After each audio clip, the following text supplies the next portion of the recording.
Nous sommes maintenant au cœur du pic inflationniste. Et je crois avoir dit depuis plusieurs mois que le plus dur était devant nous. Le plus dur, nous y sommes. Le pic inflationniste, c'est maintenant. Et c'est cela qui justifie les mesures que le président de la République et la Première ministre nous ont demandé de prendre. Nous rajoutons aujourd'hui 20 milliards d'euros de mesures nouvelles pour protéger nos compatriotes contre la vie chère. Ces 20 milliards d'euros, c'est d'abord des mesures d'indexation. Indexation des retraites de 4%, en plus du 1,1% accordé au début de l'année. Vous voyez que ça couvre bien les 5% d'inflation.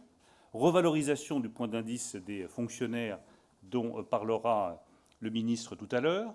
Revalorisation des allocations et des prestations sociales pour un montant global de 2 milliards d'euros. Nous avons pris, avec le président de la République et la Première ministre, la décision de maintenir intégralement le bouclier énergétique jusqu'à la fin de l'année 2022. Les prix du gaz seront donc totalement gelés jusqu'à la fin de l'année 2022 et les prix de l'électricité seront plafonnés intégralement à 4% jusqu'à la fin de l'année 2022. Nous mettrons, comme vous le savez, en place un chèque alimentaire de 100 € par foyer avec 50 € en plus par enfant. Cette disposition concernera les 9 millions de foyers les plus modestes. Ceux qui travaillent pourront, dès le 1er octobre, s'inscrire sur le site de la Direction générale des finances publiques pour se déclarer et demander cette indemnité carburant travailleur. Cette indemnité concernera la moitié des travailleurs qui utilisent leur véhicule.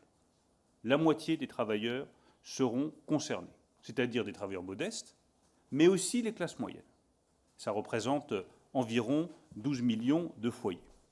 Pourront la solliciter tous ceux, sans exception, qui utilisent leur voiture pour se déplacer.